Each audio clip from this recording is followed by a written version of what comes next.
Another video. What is up, you guys? It's WatchMeWatchYou from WatchMeWatchYou signing in. We got another $1 million video. Today we're going to be checking out a old head that is going to be breaking down why thought culture should not be existing right now. Why thought culture is not productive, and why these whores will be banished to the shadow realm forever. Very near future, black women are going to be skipped over. They're going to be avoided by black men if we don't change the way we behave. I want to have your hot girl summer, live your best life. I don't think it really, I'm gonna be honest, I don't really think it has nothing to do with black women. I think they put too much of it on race, especially because some of the largest artists that but basically try to lead with this lifestyle are black women. But I would say it's very prevalent in the Latin community too as well. So not just the black American community, but also it's very prevalent in the Latin community too as well. Cardi B, I guess you could say her too. You can include her too as well. Rosalia, I think to an extent too as well. There's a lot of other women out there in the Latin community that also do the same thing. They try to drive home this sex culture, hypersexual culture, this fucking city girl mantra that, you know, was created like back in 2019 is when it all started. But life and all that, and I ain't tripping on you. I understand we think we can be men, and it's sad to say that we can't. Sometimes it's hard to admit it, but you can't. While you being a young hoe, guess what? You're gonna turn into a old hoe. An old hoe. While you around hoeing, it's somebody ready to be a wife, and they gonna take your husband. That's true. So stop doing this shit. And I know somebody's gonna be mad at me, and guess what? If you mad, you might be the one I'm talking about. So refrain from putting yourself in the comments. Don't do that to yourself. The hit dog hollers. The hit dog hollers. Nicki Minaj, anything and everything like that should not be your life goals. Before I move further, I want to say I do like Cardi B. I do like Megan Thee Stallion. I don't listen to city girls, but I respect everything everybody doing, and I like some of the music. But would I model my life after it? No. And it's very concerning that these young women are so. Should I get Alicia Curry? I just seen a clip earlier. Alicia Curry. Some young girls, I think they're in London or something, and they were talking to the young men, talking about, if you 17, 18, 19, you don't even have your own home, you're staying with your mom, I can't be with you. I've seen that. Bro, I saw that same video, and in my head I'm thinking like, bro, you're set. How can you expect to be 17, 18 years old living by yourself, bro? Come on, bro. And the thing that's crazy to me, these little girls sitting here saying that shit, y'all live with y'all parents, bro. Like, what the fuck? Like, how can you expect a man to be hyper successful at such a young age? Like, y'all are so drunk in the ideology of luxury, bro. Y'all see this Instagram life that is just not real, bro. You see these girls post these pictures. First of all, you see these girls post these pictures, and I always say it, they post these pictures in front of fucking supercars, in front of mansions and shit, with these corny ass captions, to try to make themselves seem like they're living this lifestyle that they're really not. Girls will spend their last fucking dollar on a vacation, bruh. They will spend their last dollar on a vacation, dog. And then when they go out to the vacation spot, they'll have a whole man sponsor the entire trip while they're out there, bro. Like, oh shit, my camera's falling. But they would literally have a whole man sponsor the entire trip while they're out there for the entire week that they're there, a couple of days. It doesn't make any sense. So they sit there and they have this man, they have this guy, right, that all the girls want him because he's such a high status. He's making so much bread. So all these girls want him. Now, girls, they don't date down, right? Once when they get a taste of anything as far as security, once when they get taste of the highest, purest security they can possibly get, right? Because this clout shit is like a drug. So when they get the highest, the most purest whiff of that shit, they're gonna want to lock on that shit forever. So now, once when they finally experience that shit, this guy that's a top successful nigga, he's not taking them serious. He's trying to fucking duck. But the thing is that he has to bait the girls into the lifestyle for them to want to spread their legs, right? So he's gonna bait them into it. So now that the girl is thinking, oh wow, he's really taking me serious, he must really be fucking with me, whatever she's thinking in her head. The fact is that now she got, even though she had the cost was her cheeks, she had to give the cheeks up, but regardless, she had a taste of that lifestyle. Now she got a taste of that lifestyle, bro. She's gonna look at every other fucking nigga that she encounters as some bum scrub ass nigga if he can't even come up with a fraction of the lifestyle that she just got a taste of. I'm telling you, bro, it's sad, but this is how it works, bro. This is how it works. It's like if you can't really reverse it in a male perspective, but let's just say, you know, guys generally, we don't date down sexually. So if we get one bad bitch, our next bad chick has to be badder, bro. She has to be either as bad or badder. This is what it is. Just because you got a taste of it one time, right? And obviously that guy's not gonna take you serious because, you know, as men, like especially when you get to that level, you just trying to fuck. So when you finally get there, it's easy for a girl to get hypnotized by that shit, and get misguided by a guy that's selling her a dream just so he can get some cheeks. And now that she got a little whiff of that lifestyle, now she's looking at every other guy that can't provide even a fraction of it as a bum ass nigga. And that shit is fucked up. Cause a lot of the niggas that she's looking down on, that she's missing out on, are hardworking, solid ass men. But she's not gonna take them serious because they not ball players, they're not football players, they're not basketball players, they're not rappers, they're not singers, they're not entertainers, they're not athletes, they're none of that shit.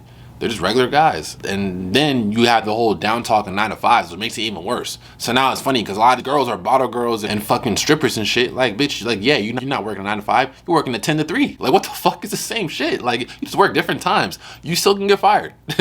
You're still not a boss. You work under a corporation. You work for somebody still. You are not a boss. You don't own nothing. We're getting these delusional mind frames from all of this shit. Yes, it has something to do with the parenting, because I know when I was growing up, my dad talked to me about the difference between entertainment and real life, and we had those kind of conversations. And so I say all that to say, Megan Thee Stallion, Cardi B, them city girls, they be having men. I've been saying this, yo, I swear to God, dog, I've been saying the same exact thing, dog. This makes no sense, how you can sit here and try to idolize these women as they're some kind of deities, right? Sitting here telling you how to take advantage of a nigga. Yeah, I'm gonna teach you how to pimp a nigga, X, Y, and Z, but all y'all bitches got men! All y'all!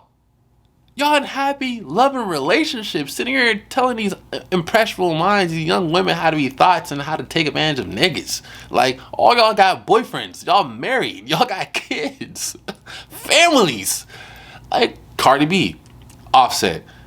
Well, Young Miami was with Southside, but I guess not anymore. But I think they have a kid together. I'm not too sure. But now she's trying to fuck with Diddy. JT, she with Uzi. She be having relationship problems with Uzi. What the fuck? You gonna listen to hearing advice from her when she's in love with Uzi? The emo kid in the back of the class, screaming like a Super Saiyan, running with his arms back, like he's Naruto, up and down the hallway, blasting Linkin Park. Like you're in love with this kid? This guy?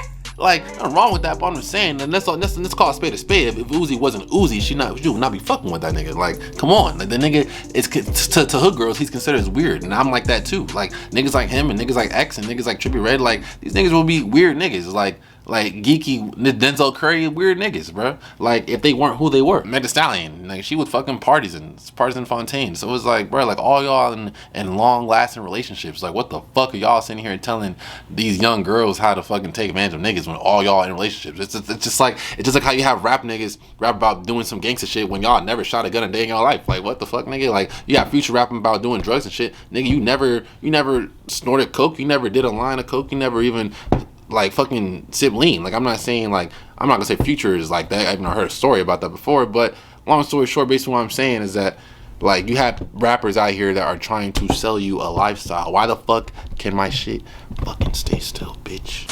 They sell that bullshit to y'all. It pops in the club and makes you shake your ass. But should you? We love some ass shaking. No, we gotta do better. So don't ruin your life, because what's gonna happen is, I'm gonna tell you, black women about to be single. Black women are about to be ostracized. Black women are about It's not black women though. It's really not. It's just modern city girls. It's literally what it is. Girls are from cities. But the thing is, they're tired of dealing with this delusional bullshit. They don't even want to plug into that. Men definitely are. We tired of that shit. Black woman away. That's why you got the red pill. Niggas like Fresh and Fit. Niggas like AMS, Steph is cold. I'm not bashing anybody who wears body accessories that be weave, lashes, makeup. I've worn this stuff time to time. I think that we should have balance though, and I think that we should feel comfortable in our fresh face, in our own hair and stuff like that. We should not be ashamed or wow, that sounds really familiar. That sounds like some shit that fucking Kevin Samuel said. The world started with us, with black queens and black kings. So why do we take on other people's hair? Why do we take on a regular though? I'm saying on a regular. I'm not saying every once in a while. It's okay. Change it up a little bit. It's all right. But when that's the norm, when you can't step out your house without none of that stuff on, that's a problem. So these delusional mind frames that some of us black women have, this Walt Disney thought process, y'all need to get rid of that shit, or you're gonna be alone. Start picking your pets out now. Dang, it sounds familiar. It sounds some shit that Kevin Samuel said not so long ago. We think we can. Yeah, but this is definitely an interesting piece. I don't know who this individual is by any chance, but I do find it pretty interesting. I've been saying the same thing as far as relationships for the longest time, man. I've been saying that it's getting to a scary point now that you can't really take women serious at all anymore. Women are not being held accountable for shit, and you can't tell women shit nowadays, because if you are telling women shit, then you're seen as misogynistic, you're seen as a dickhead, you're seen as an asshole, and there is no way of common ground that you can ever come at all, because all women are gonna look at you like you're some disgusting pig if you speak out against them. Like me personally, like if I say I would never wipe a hoe, I'm gonna be demonized. If I say I don't want a girl that's overweight, I'm gonna be demonized. If I say I want a girl that has bigger lips, I don't like girls that have small lips, I'm gonna be demonized. Like, it's like, damn, bro, like I can't say anything. I would just have to shut up and just take it. And if I do end up wiping a hoe, at first it's, damn, like he's such a real man, he doesn't care about her past, until I do something wrong, or until something happens to me. Now it's ha ha ha ha, you wipe the hoe. It's like, damn. Or if you don't wipe the hoe up front, then it's like, why you care so much about a girl's past? That shouldn't matter. You should care about the future. You should care about the present and the future. It's like, damn if you do, damn if you don't. Like, you just can't win, bro. So as men, we gotta keep our leg down, nigga. We ain't taking no bullshit, and it is what it is. But I know my mindset is never gonna change, bro. Like, I was gonna stay the same. I ain't wiping no hoe. I'm gonna keep talking down this city girl mantra. I think this shit is disgusting. I think this shit is stupid. I think I would never agree with it. I think this shit is all lame as fuck. I will keep shitting on every fucking girl I have the opportunity to shit on that tries to talk down on me like I'm some kind of scrub bum ass nigga. It's not happening. Just because you have a nigga slut you out, pipe you up, fly you from state to state, island to island, get all in your fucking guts, you sell your pussy for some Instagram pics at a tropic island, you take pictures in front of a car, sports cars and mansions, trying to show off this lifestyle when you're not buying that shit. You're getting fucked by a nigga with that shit, and you post it on Instagram to make yourself seem like you're not. You and your girls, you get like 6-7 girls that all get a 1-bedroom fucking hotel. You rock, paper, scissors, shoot to see who gets to sleep on the bed for each day that y'all there. Y'all don't got all y'all own beds. On top of that, you might go on a trip for a whole weekend, but you take pictures with different outfits that can last you for 5 days straight. And then now you probably went there on Friday, came back on Sunday, but for the rest of the fucking week up until the next Friday, you're gonna be taking pictures every fucking day to make it seem like you still on that vacation when you not, baby. You home, you sleep. Actually, matter of fact, you at work. Damn! I'm done with this shit. Peace, love, and positive. Always watch when you sign out. We got another $1 million video. If you're not following, what are you doing? I'm out. Baby, do you feel that pressure building up? Fuck where my pills on a kill that connection.